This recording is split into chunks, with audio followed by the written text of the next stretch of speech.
अच्छा, इसे यदि रेट से लिखना चाहे तो नहीं लिखाएगा, इसे यदि रेट से,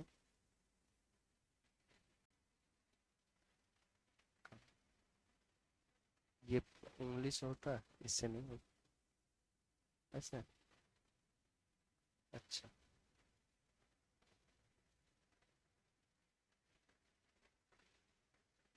इनका पहला पॉइंट आप लिखो।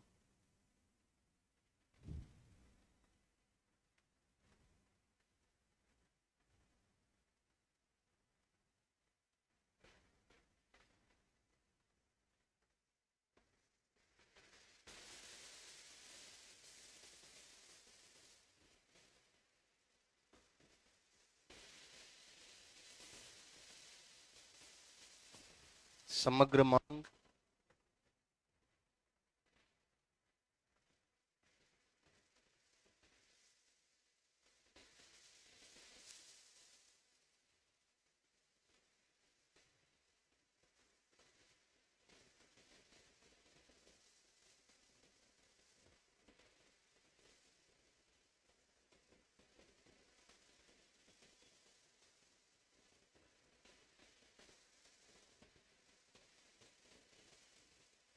मुझे एक चीज नहीं समझ में आती है, पता है क्या, कि इकोनॉमी को आदमी इतना लाइटली क्यों लेता है।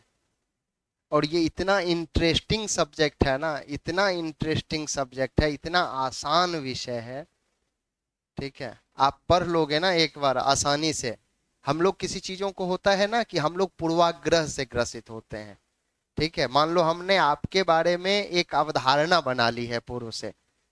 ठीक है, कि आप बहुत बेकार आदमी हो, तो हो सकता है कि आप कुछ अच्छा काम भी करोगे ना तो वो मुझे खराब लगेगा, क्योंकि मैंने एक प्रिजुडिस बना ली है आपके बारे में, या आप मेरे बारे में बना ली है। ठीक है, तो ये जो पूर्वाग्रह से ग्रसित होता है ना कोई भी इंसान, तो वो दिक्कत आती है उसको, हर फील्ड में तब समस्याएं आएंगी। और इस सब्जेक्ट का सिग्निफिकेंस इतना, इसका महत्व है कि आप जीएस में इसका रोल है, प्री में भी अब ठीक ठाक रोल है। एक मेरा फ्रेंड है, सेलेक्ट है बीपीएससी से, मैंने बताया था, एसडीएम है वो बिहार में। उनसे बात कर रहा था तो वो मुझे बताया, वो आज भी पेपर देखता है बराबर।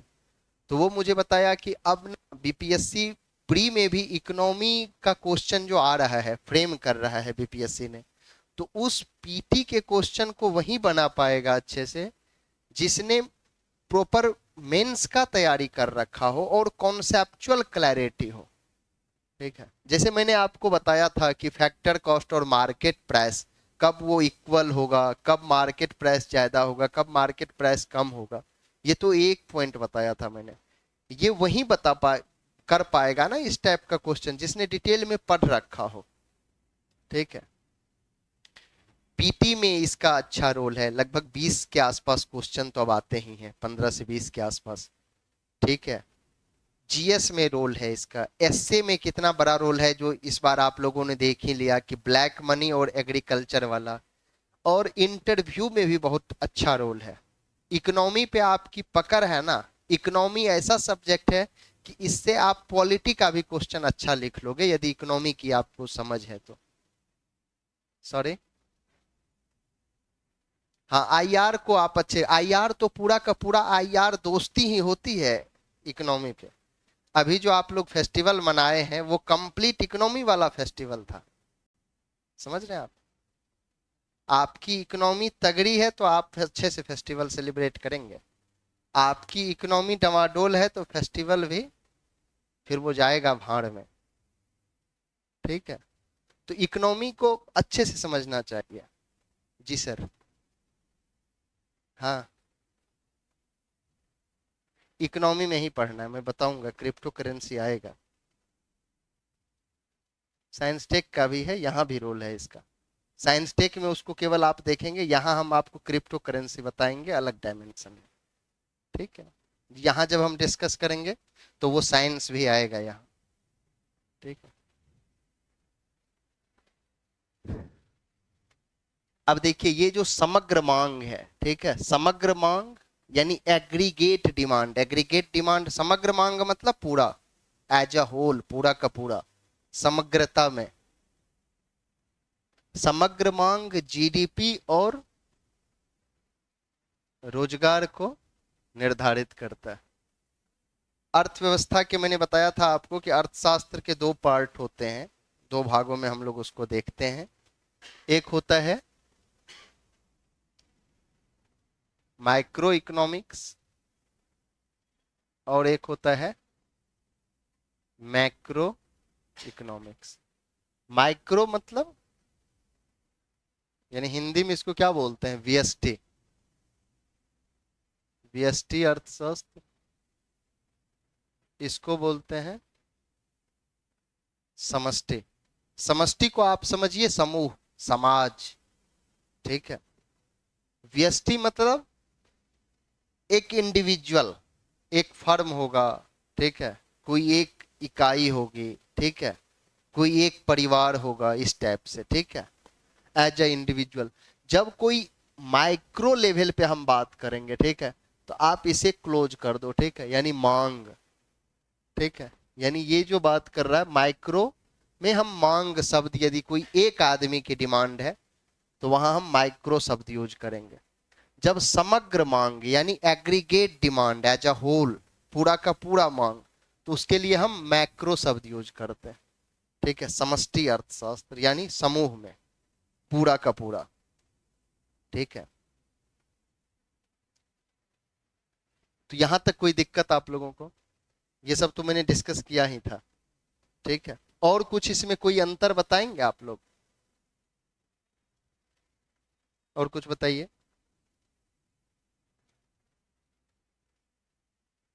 मान लो जब हम एक फर्म को पढ़ते हैं, फर्म मतलब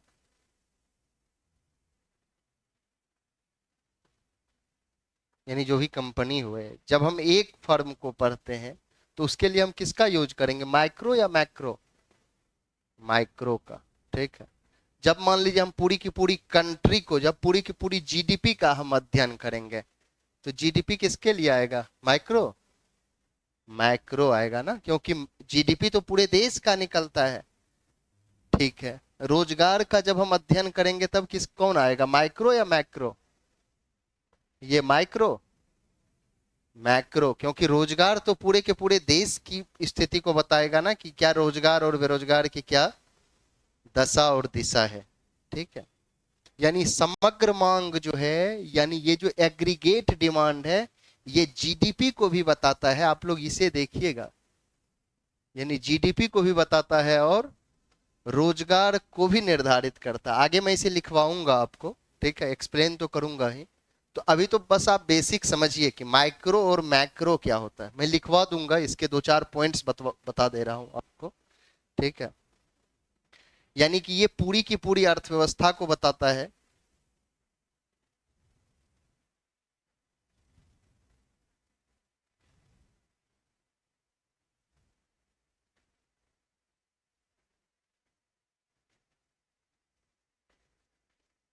यानी ये पूरी अर्थव्यवस्था को शो करता है, प्रदर्शित करता है।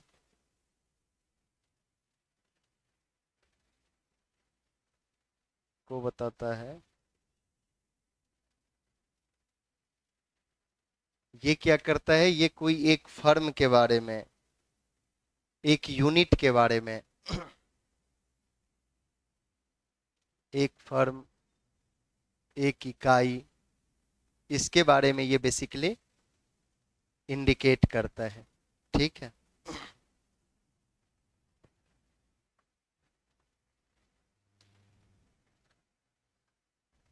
चलिए लिख लीजिए थोड़ा, तब फिर हम देखेंगे। यहां से लिखिएगा आप लोग, समग्र मांग जीडीपी और रोजगार को निर्धारित करता है, यहां से लिखिएगा पैरा चेंज करके।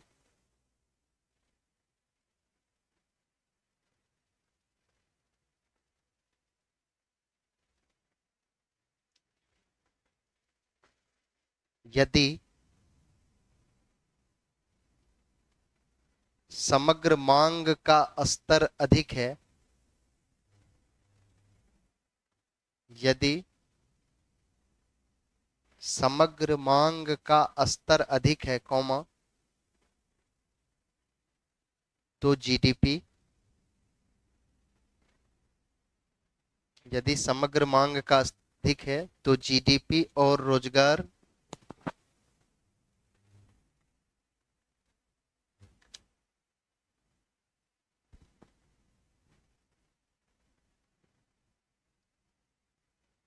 तो जीडीपी और रोजगार का स्तर भी अधिक होगा।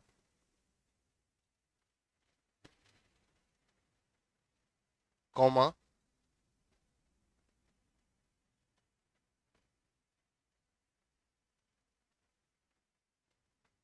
यह मानते हुए कि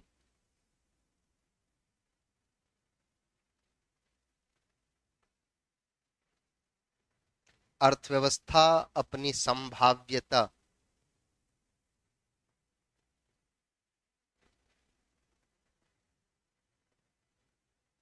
यह मानते हुए कि अर्थव्यवस्था अपनी संभाव्यता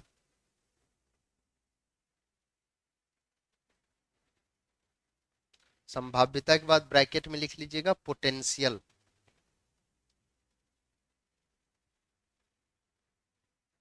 यह मानते हुए कि अर्थव्यवस्था अपनी संभाव्यता से नीचे कार्य कर रही है।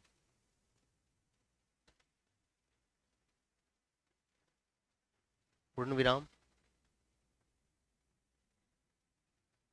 पैरा चेंज कर दीजिए। इसी प्रकार कॉमा, इसी प्रकार यदि समग्र मांग कम हो जाती है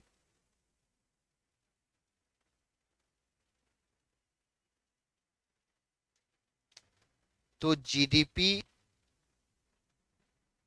और रोजगार का स्तर भी कम हो जाता है।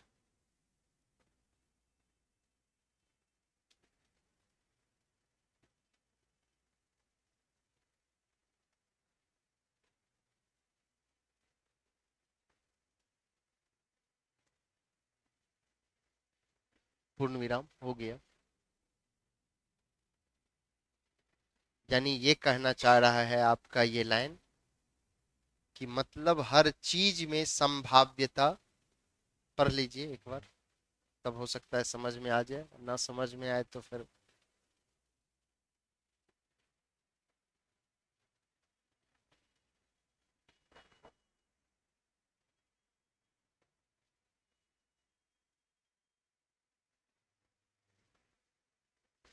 समझ में आ गया? आ गया समझ में?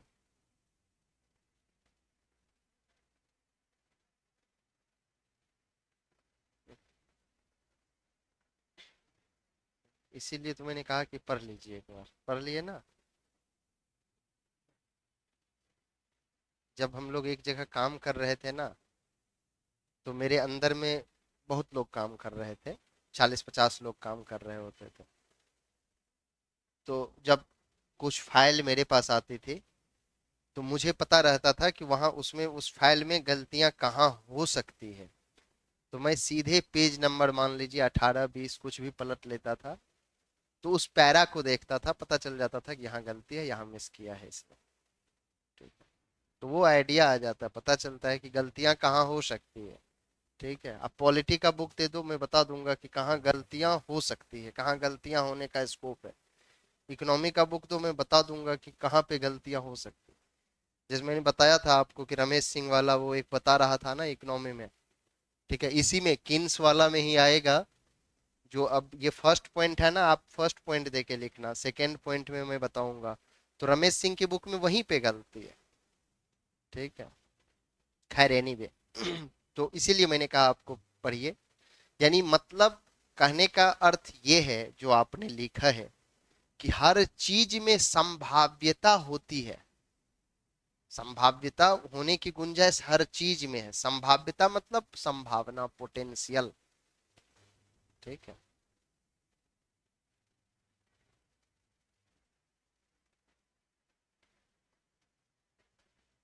पॉसिबिलिटी मतलब हो गया कि ये पॉसिबल है, संभव है। पोटेंशियल मतलब संभाव्यता, मैं आपको एक्सप्लेन करूंगा तो आप अच्छे से समझ लेंगे। यानी हर चीज में संभाव्यता होती है। जैसे मान लीजिए ये क्लासरूम है, आप समझिए, सुनिए, फिर समझ लेंगे। हर शब्द के अलग अलग अर्थ होते हैं और वाक्य के आधार पर उसके अर्थ बदल जाते हैं। ठीक है, मेरी मांग पूरी करो और मेरी मांग पूरी भरो। मांग का यहाँ डिमांड नहीं अर्थ है। दोनों का अर्थ सेम ही है, मांग का, है ना अंतर। हाँ, तो मैं ये बताना चाह रहा हूँ। ठीक है, ये तो मुझे बच्चे में बताया गया था। तो मैं ये कह रहा हूं कि हर चीज में संभाव्यता होती ही है। जैसे ये क्लासरूम है, इसकी कुछ कैपेसिटी होगी ना कि 50-60 बच्चे ही इसमें बैठ पाएंगे। उसके बाद बच्चे आएंगे, तो फिर उसका एडमिशन यहाँ का मैनेजमेंट ले पाएगा? नहीं ले पाएगा, सीट्स फुल हो चुकी है। ठीक है, यानी इसकी संभाव्यता है 50-60 बच्चे बैठाने की। उसके बाद यदि बच्चे आएंगे तो यहाँ का मैनेजमेंट, मतलब कहीं का भी, यदि वो ऑनेस्ट है तो वो मना कर देगा, कहेगा नहीं भैया मेरे पास सीट नहीं। हाँ, उसे रुपया कमाना है तब तो कहेगा यहाँ भी बैठ जा, क्या दिक्कत। हाँ, टोल ले ले, बैठ जाओ फिर। ठीक है, जैसे दिल्ली में एक कोचिंग इंस्टीट्यूट है, उनकी जब एडमिशन की वो निकलती है ना, साल में एक दो बार निकलती है शायद, तो 10 मिनट के अंदर में ही उसकी सारी सीटें फुल हो जाती है। ऑल इंडिया लेवल पे 10 अंदर में उनकी सीटें फुल हो जाती है। फिर जब 11वें मिनट पे कोई बच्चा ऑनलाइन अप्लाई करता है तो उसे मना कर दिया जाता है। जैसे आपने ट्रेन में टिकट बुक किया होगा, वो तत्काल वाला 10 बजे 11 बजे, तो वो 2-4 मिनट में यदि वो सीट 1 मिनट में आपको मिल गया तो मिल गया, अदरवाइज फिर रिग्रेट ही लिखाएगा। ठीक है, तो उस कोचिंग वाले के साथ क्या है, जबकि कुछ ऐसा है नहीं उस कोचिंग इंस्टीट्यूट में, कुछ भी नहीं है। ठीक है, उस कोचिंग के बारे में एक परसेप्शन बन गया है बच्चों के मन में, एक क्रेज बन गया है। भले बच्चे वहां पढ़ते हैं या नहीं पढ़ते, वो अलग चीज है। ठीक है, हो सकता है वो फेस्टिवल सेलिब्रेट करने जा रहा हो। ठीक है, बाहर में पढ़ रहा है, 15-20 हजार तो घर से आते ही हैं, तो फेस्टिवल ही सेलिब्रेशन हो रहा है वहाँ। ठीक है, पढ़ाई हो रही है या नहीं हो रही है, इट्स डजेंट मैटर। मैटर ये करता है उसके मन में, वो ये प्राउड फील करता है कि मैं उस कोचिंग में पढ़ रहा हूँ। 5,000 सीट्स होती हैं या जितनी भी सीट हो, मुझे नहीं पता एग्जैक्ट। ठीक है, तो ये बच्चे के मन में, यानी उसकी पोटेंशियलिटी है, यानी उसकी संभाव्यता है कि इतनी सीट है, सीट फुल हो गई, इसके बाद कोई बच्चा आ रहा है एडमिशन लेने, तो कह दिया जाएगा कि अब आपका एडमिशन हम नहीं ले पाएंगे इस बैच में, फिर नेक्स्ट ईयर आप कोशिश करना।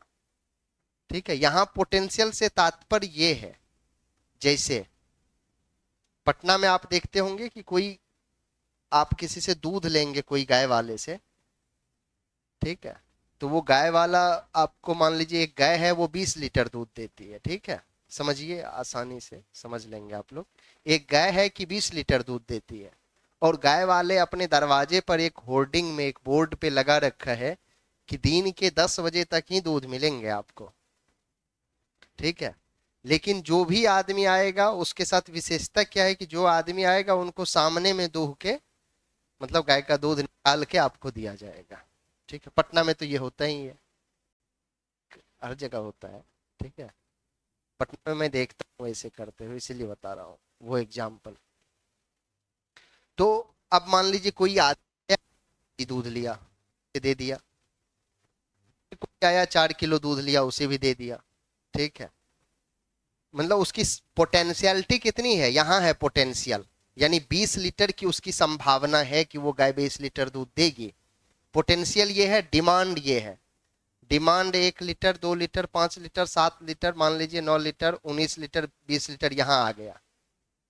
20 लीटर गाय दूध दे दी, तो अब वो गाय वाला गाय को भले कितना भी मारे पीटे, गाय के साथ जितना भी ज्यादती करे, गाय क्या 21वां लीटर दूध देगी? तभी नहीं देगी, क्योंकि गाय का पोटेंशियल, गाय की पोटेंशियल है 20 लीटर दूध देने की।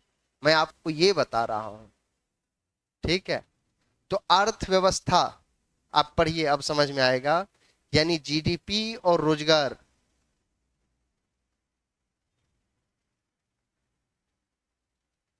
यानी वह उसका स्तर, वो तभी तक अर्थव्यवस्था अपनी संभाव्यता से वो नीचे ही जब तक कार्य कर रहा है, तब तक उसका जीडीपी और रोजगार का स्तर जो है अधिक होगा। ठीक है, यानी जब उसकी पोटेंशियलिटी खत्म हो गई, संभावना खत्म हो गई, तब फिर वो कहां से होगा? ये बता रहा हूँ। जैसे मान लीजिए एक कार मैन्युफैक्चरिंग कंपनी है, आप जैसे बड़ी बड़ी जो बहुत फेमस बड़ी बड़ी कंपनियां हैं, बड़े बड़े फेमस ब्रांड हैं कार के, आप आज ऑर्डर दोगे ना तो 8 महीने के बाद आपको कार मिलेंगे, 9 महीने के बाद कार मिलेंगे। जैसे पोर्से हो गया, और भी बड़े बड़े जो ब्रांड हैं कार के। ठीक है, हो सकता है अभी मिल जाए, मान लो मुंबई जाना पड़े आपको, बेंगलोर जाना पड़े, आप आज ऑर्डर करेंगे 8 महीने 10 महीने के बाद आपको कार मिल रहा है। अब क्या कार के जो भी उसके ऑनर हैं, मालिक हैं प्रोडक्शन कंपनी के, अब उन्हें क्या रुपया ऐसा थोड़ी है कि भारी लग रहा है, वो तो चाहेगा कि जल्दी जल्दी हम मैन्युफैक्चरिंग करके दे देना आपको। लेकिन उनके पास क्या है, रिसोर्स तो लिमिट है ना, स्टाफ लिमिट है, उनका जो मैन्युफैक्चरिंग वाला स्पेस है, प्लेस है, वो जगह फिक्स्ड है। ठीक है, तो एक टाइम फ्रेम में कुछ ही कारें का कार का प्रोडक्शन हो पाएगा ना, मैन्युफैक्चरिंग हो पाएगा ना। ठीक है, उससे ज्यादा मान लो डिमांड करने वाले लोग हैं, कस्टमर उससे ज्यादा हैं, तो वो फिर कहाँ ही दे पाएगा। उसकी पोटेंशियल है, संभाव्यता है कि 100 कार देने का, 105 कार लेने वाले आ जाएंगे, तो वो दे पाएगा। मैं ये समझाना चाह रहा हूं।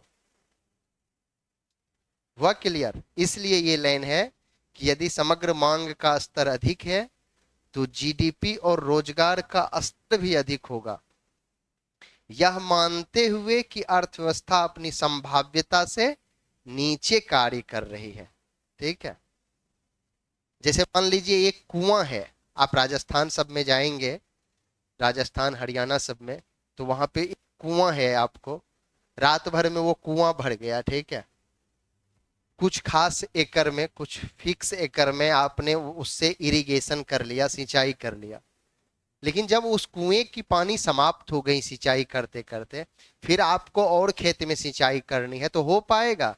नहीं होगा। अब तो फिर उसको टाइम चाहिए ना, वो कुआं भरेगा फिर ही आप कर पाओगे, अदरवाइज नहीं कर पाओगे। ये लाइन वो बताना चाह रहा है। समझ गए? आप लोग लिख लीजिए क्या कहते हैं, माइक्रो और मैक्रो। मैं कुछ बता दे रहा हूं, आप ऐसे समझिए कि अर्थव्यवस्था की जो धुरी है ना, वो डिमांड है। ठीक है, यदि डिमांड नहीं है तो फिर आप परिकल्पना ही नहीं कर सकते। ठीक है, इकोनॉमी में यदि डिमांड नहीं है तो फिर आप कुछ सोच भी नहीं सकते। ठीक है, आप डिमांड बढ़ाओ तो जीडीपी और रोजगार स्वतः बढ़ेंगे। ठीक है, यदि डिमांड नहीं है तो फिर,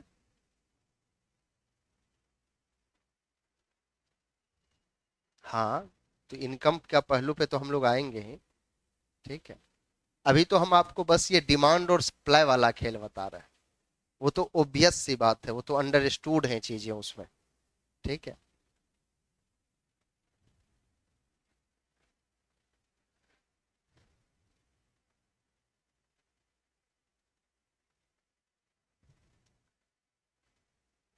सेकेंड लिख लीजिए। अच्छा, इसमें आप पहला लिख लो, थोड़ा सा फिर मैं सेकेंड का डिस्कस करूंगा।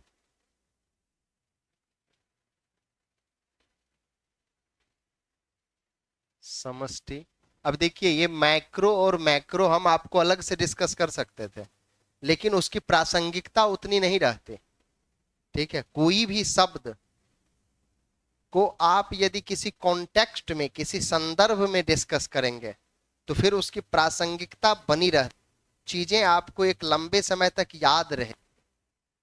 ठीक है, मैं आपको माइक्रो मैक्रो अलग से समझा देता, अलग से बता देता, तो हो सकता है कि वो चीजें आपको समझ में ना आती। लेकिन यहां जब हमने आपको बताया, यानी समग्र मांग, यानी जीडीपी और रोजगार को निर्धारित करता है, तो मांग आप समझ गए कि वो माइक्रो को शो करता है और समग्र मांग मैक्रो को शो करता है, समष्टि को बताता है। ठीक है, जैसे मान लीजिए आपको रांची जाना है, तो आप रांची जाएंगे जनशताब्दी, ऐसा नहीं रास्ते में गया में गाड़ी रुकेगी तो आप गया में उतर जाएंगे। ठीक है, हाँ, रास्ते में गया आएगा तो हम लोग गया के बारे में जान लेंगे। आपका उद्देश्य है कि हमको रांची जाना है, तो आप अपने गोल पे रहिए कि मुझे जाना कहाँ है, मैं वो बताना चाह रहा आपको। समष्टि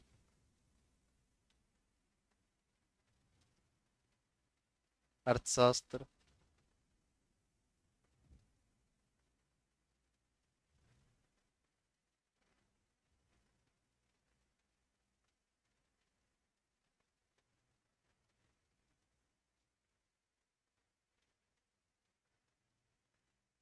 इसमें ऐसे आप पॉइंट करके लिखना, पॉइंट फॉर्म में।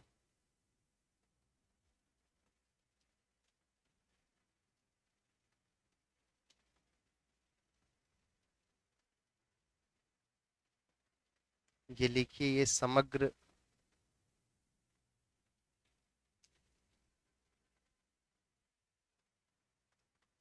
समग्र अर्थव्यवस्था से संबंधित है।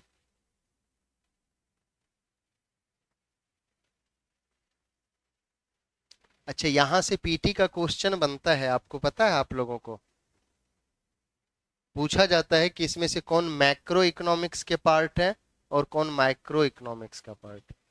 जैसे आपने वहां देखा ना कि जीडीपी और रोजगार किसका पार्ट है? माइक्रो का। किसका पार्ट है? हाँ। हाँ, यानी समष्टि का पार्ट है, व्यष्टि का पार्ट नहीं है। इसीलिए मैंने माइक्रो बोला, तो कहीं आप लोग को। ठीक है, तो ये जो है समष्टि अर्थशास्त्र, ये समग्र अर्थव्यवस्था से संबंधित है। इसका भी आप लोग लिख लीजिए।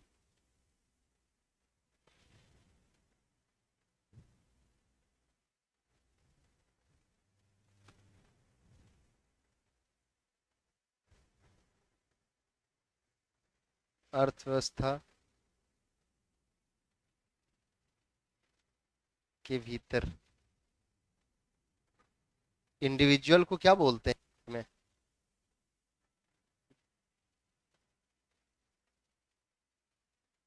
अर्थव्यवस्था के भीतर व्यक्तिगत मांग से संबंधित है। व्यक्तिगत इकाइयों। हाँ, व्यक्तिगत इकाइयों लिख लो, अर्थव्यवस्था के भीतर व्यक्तिगत व्यक्तिगत इकाइयों, यानी इंडिविजुअल यूनिट्स।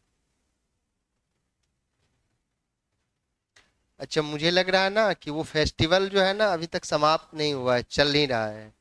इसलिए भी स्टूडेंट का, नंबर ऑफ स्टूडेंट्स कम आने का वो भी रीजन। क्या?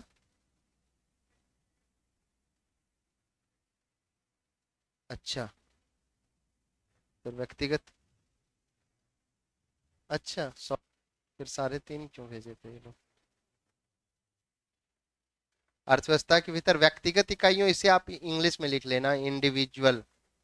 जैसे मैं जब था ना, तो वो जब शुरू में बच्चे थे, हम लोग स्कूल जाते थे, तो दुर्गा पूजा की छुट्टी मिलती थी, तो हम लोग सोचते थे कि 4-5 दिन की और काश छुट्टी हो जाए। मतलब वो जो होता है ना उसका, क्या बोलते हैं, खुमार या बुखार। नहीं, नहीं, बचपन और कुछ उस वो सब कुछ होता नहीं है। इंसान की जो इमोशंस होते हैं वो तो सेम ही होता है, चाहे वो बच्चा हो। आप बूढ़ी काकी पढ़ोगे, प्रेमचंद की रचना है। उसकी पहली पंक्ति है कि आपा बहुधा बचपन का पुनरागमन होता है। बुढ़ापा जो होता है, वृद्ध आदमी का जो सोच होता है, मनोविज्ञान होता है, वो बच्चे जैसे ही होती है। बूढ़े आदमी को भी आप डेयरी मिल्क दोगे ना तो वो बहुत पसंद करते हैं, वो टॉफी उनको बहुत पसंद आते हैं। बच्चे को भी दो, अच्छे लगते हैं। तो ये साइकोलॉजी है, मनोविज्ञान है। अर्थव्यवस्था के भीतर व्यक्तिगत इकाइयों, इंडिविजुअल यूनिट्स से संबंधित है ये।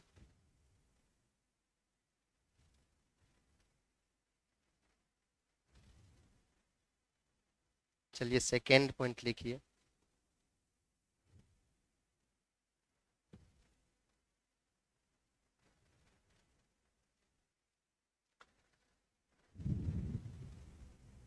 जीडीपी समष्टि ही है ना ये।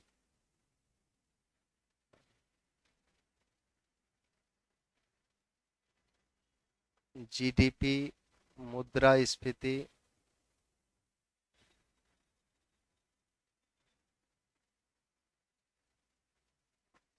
बेरोजगारी,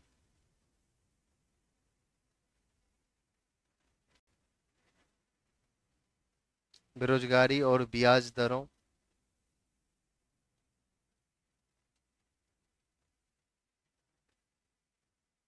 जीडीपी, मुद्रास्फीति, बेरोजगारी और ब्याज दरों जैसे समग्र आर्थिक चर।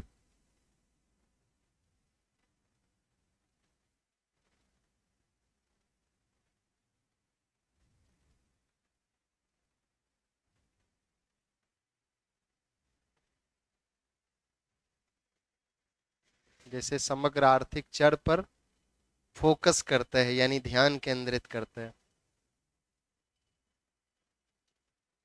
ध्यान केंद्रित करता है। घरों यानी हाउस होल्ड्स, फर्मों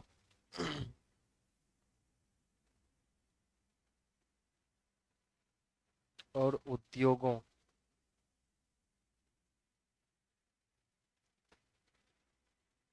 जैसी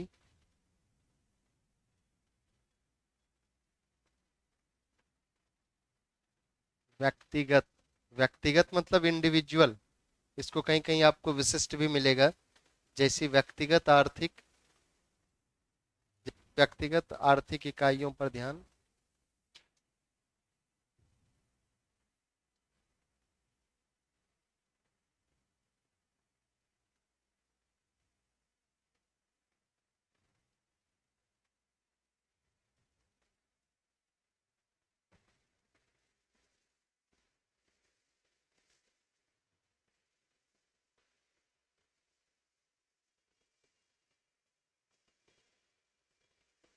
लेकिन यहाँ तो लोग बाहर से पढ़ने आते हैं ना, घर से, तो अपने घर के रिश्तेदार को दूर छोड़ के आए हैं ना हम लोग, यहाँ अलग रिश्तेदार बनाने लगते हैं बाहर में। नहीं, तो फिर हम लोग अपने गोल से दूर होते चले जाते हैं। क्या? क्या?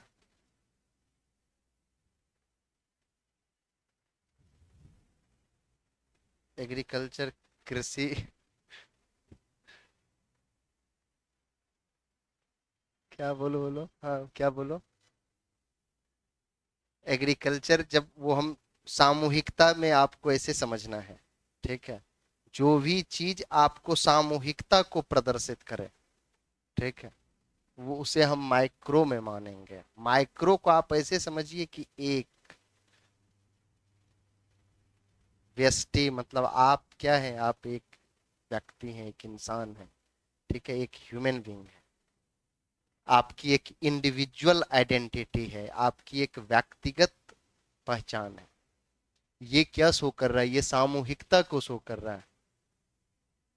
इकोनॉमी हम लोगों को समझ में, मतलब हम स्टूडेंट्स को समझ में क्यों नहीं आता है, मैं वो बता रहा हूँ। उसका सीधा फंडा ये होता है कि जब हम अर्थव्यवस्था को पढ़ रहे होते हैं, तो हम उसको अन्य अन्य चीजों से जोड़ते हुए देखते हैं, ठीक है, जिसका कि रोल नहीं है, ठीक है। अब कृषि किस में आएगा, हल किस में आएगा, किसान किस में आएगा, मजदूर किस में आएगा, खेत किस में आएगा, ट्रैक्टर किस में आएगा, वो विषय नहीं है। विषय आपका ये है कि घर, हाउस होल्ड्स, फर्म, इंडस्ट्री जैसे जो भी इंडिविजुअल इकोनॉमिक यूनिट्स हैं, इस पर हम इस में माइक्रो इकोनॉमिक्स में इसका स्टडी करते हैं, इसका अध्ययन करते हैं। समष्टिगत व्यवस्था में हम जीडीपी का अध्ययन करते हैं, क्योंकि एक देश की पूरी अर्थव्यवस्था को यह बताता है। नहीं, जीडीपी है तो इसमें आपका एग्रीकल्चर है ना? नहीं है? है या नहीं? सोच लेना है, समझ लेना है थोड़ा बहुत। इन्फ्लेशन को देखते हैं, इसमें मुद्रास्फीति का प्रभाव पड़ता है ना, बेरोजगारी को का फर्क पड़ता है। जो लोग रमना रोड में टहल रहे हैं, जो लोग फेस्टिवल में व्यस्त है, तो वो सब आएगा ना इसमें, उसका अध्ययन आप लोग इसी में करेंगे, अनएम्प्लॉयमेंट में, ठीक है, बेरोजगारी, इंटरेस्ट रेट जैसी समग्र आर्थिक चर, मतलब वेरिएबल्स।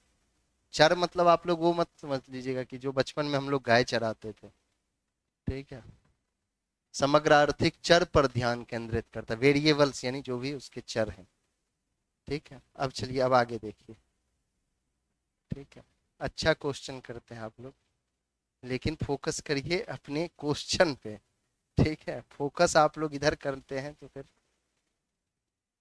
थर्ड, बड़े पैमाने, यानी जो लार्ज स्केल है। आप लोग इंग्लिश भी लिख लेना ब्रैकेट में तो समझ में आएगा। बड़े पैमाने की आर्थिक प्रणालियों,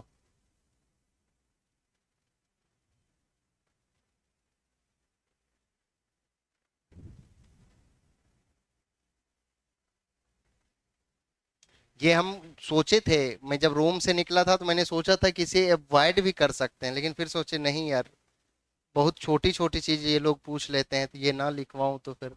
बड़े पैमाने की आर्थिक प्रणालियों के व्यवहार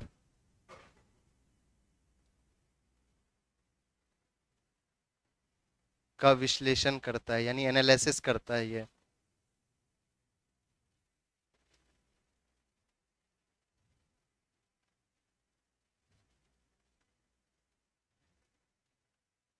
यहाँ लार्ज स्केल हो गया तो यहाँ छोटे पैमाने हो जाएगा ना, स्मॉल स्केल। तो आप इस तरीके से आप लोग लिख लो, छोटे पैमाने, यानी लार्ज, सॉरी, स्मॉल।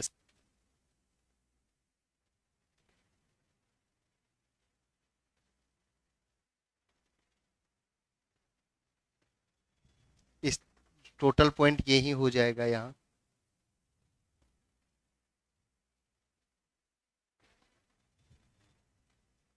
और यहाँ क्या होगा बताइए कुछ आप लोग।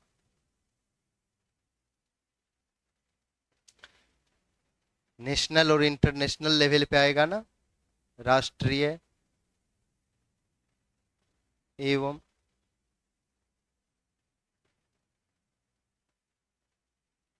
अंतरराष्ट्रीय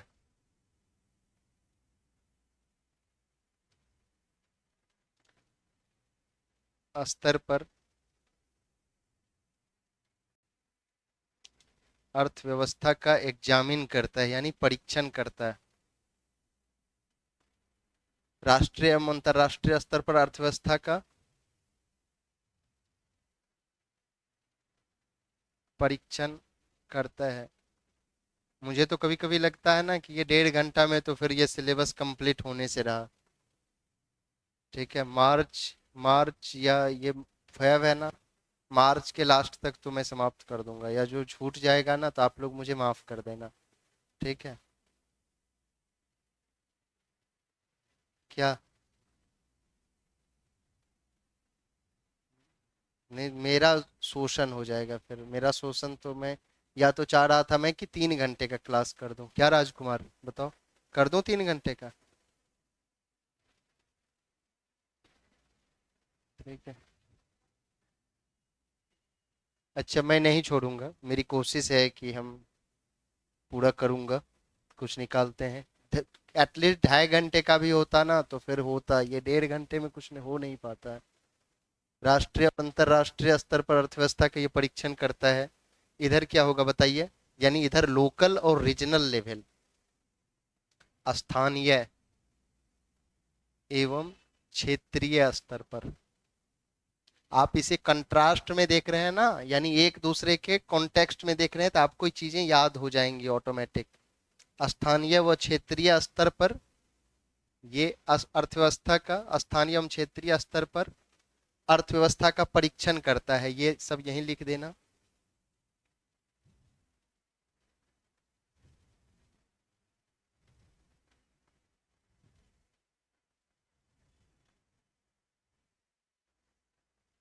टाइम का इशू यहाँ ही हुआ है, टाइम का इशू दिल्ली में नहीं होता था, वहां तो 3 घंटे की क्लास होती थी, तो क्लास लेना है तो लेना है 3 घंटे।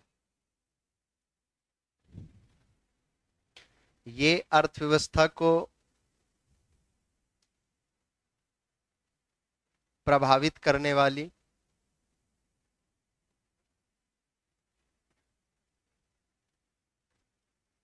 प्रभावित करने वाली सरकारी नीतियों, गवर्नमेंट पॉलिसीज, सरकारी नीतियों से संबद्ध हैं।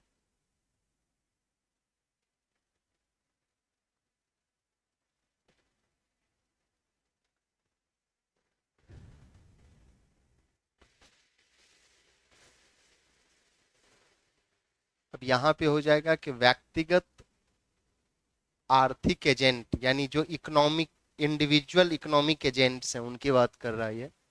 व्यक्तिगत आर्थिक एजेंटों,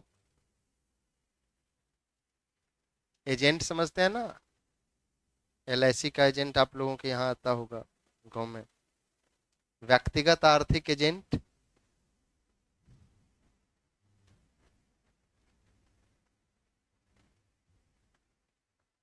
व्यक्तिगत आर्थिक एजेंट कैसे निर्णय लेते हैं?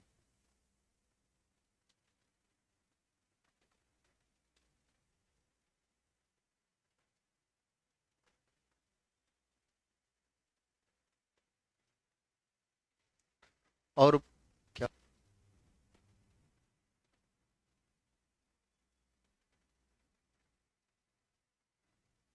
ये क्या होगा?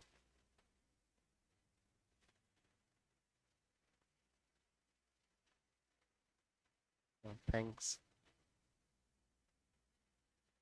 व्यक्तिगत आर्थिक एजेंट कैसे निर्णय लेते हैं और बाजार कैसे संचालित होते हैं?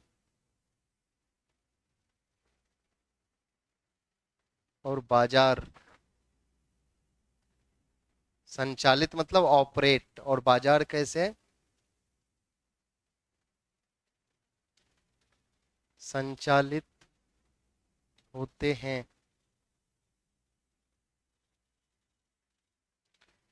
संचालित होते हैं कॉमा दे के लिखना, इससे ये जुड़ा हुआ है, से संबद्ध है, यानी माइक्रो इकोनॉमिक्स इससे संबद्ध है।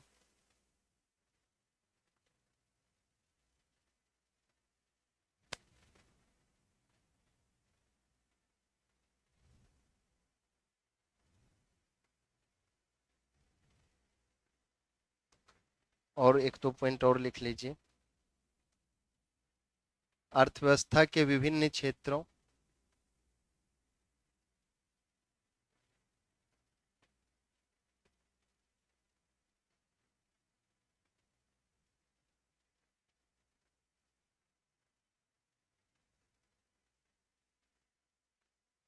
अर्थव्यवस्था के विभिन्न क्षेत्रों के बीच परस्पर इंटरेक्शन को क्या बोलते हैं हिंदी में?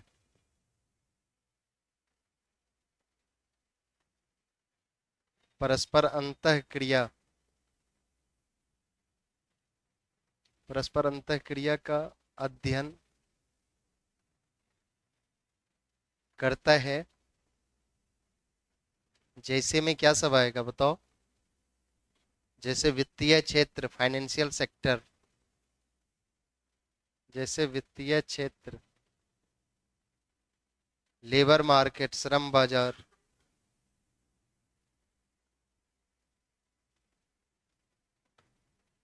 व अंतरराष्ट्रीय व्यापार क्षेत्र, और यानी इंटरनेशनल ट्रेड जो होता है, अंतरराष्ट्रीय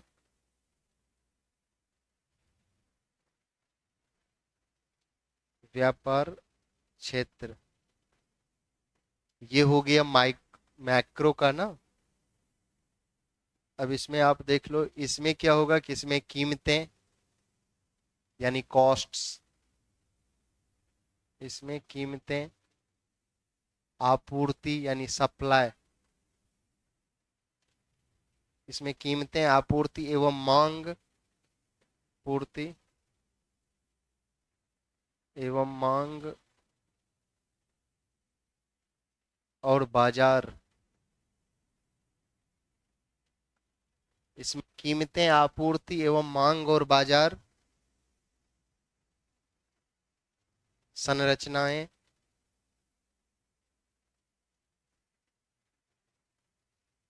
व्यक्तिगत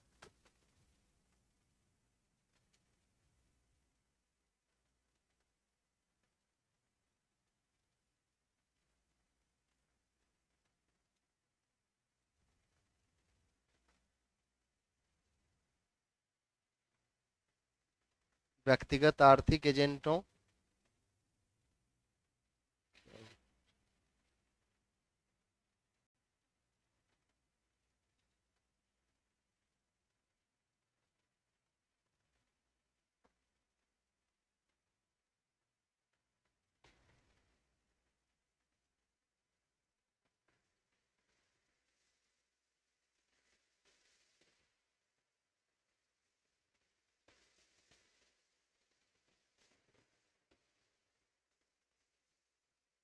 को कैसे प्रभावित करती है, कौमा का अध्ययन किया जाता है।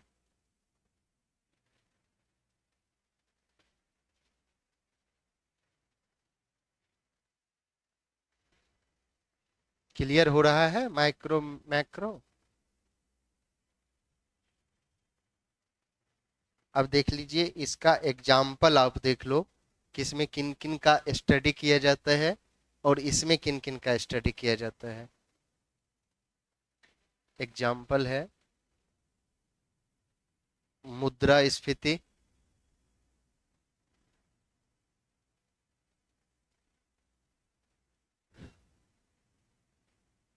आर्थिक समृद्धि,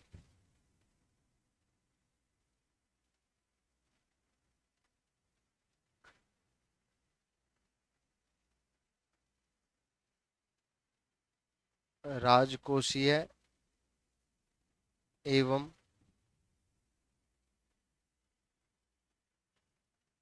मौद्रिक नीति,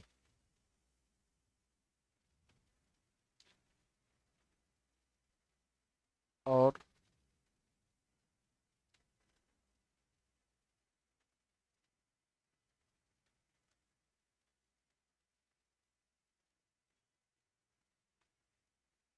अंतरराष्ट्रीय व्यापार शामिल है।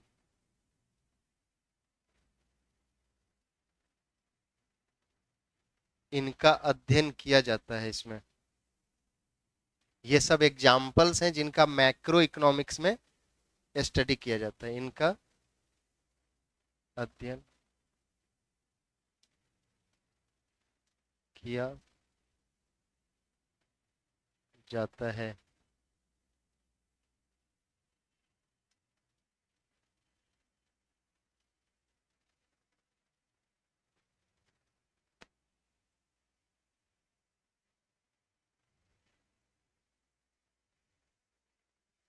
यहाँ क्या हो जाएगा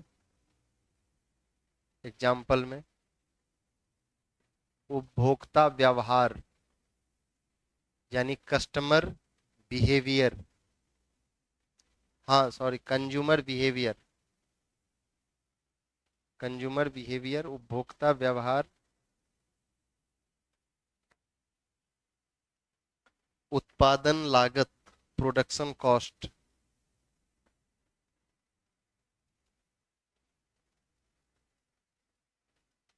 कंज्यूमर बिहेवियर, प्रोडक्शन कॉस्ट, और बाजार प्रतिस्पर्धा,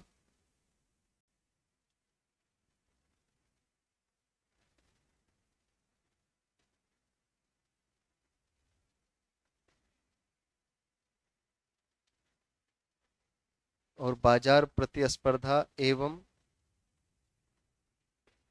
लेबर इकोनॉमिक्स, श्रम अर्थशास्त्र शामिल है।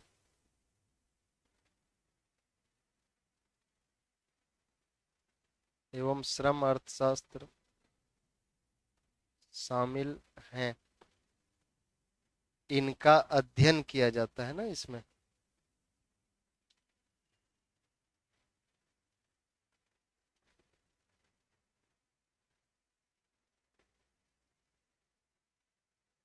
इनका अध्ययन किया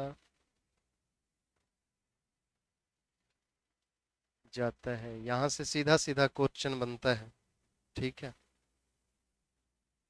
कल हम लोग सेकेंड वाला देखेंगे।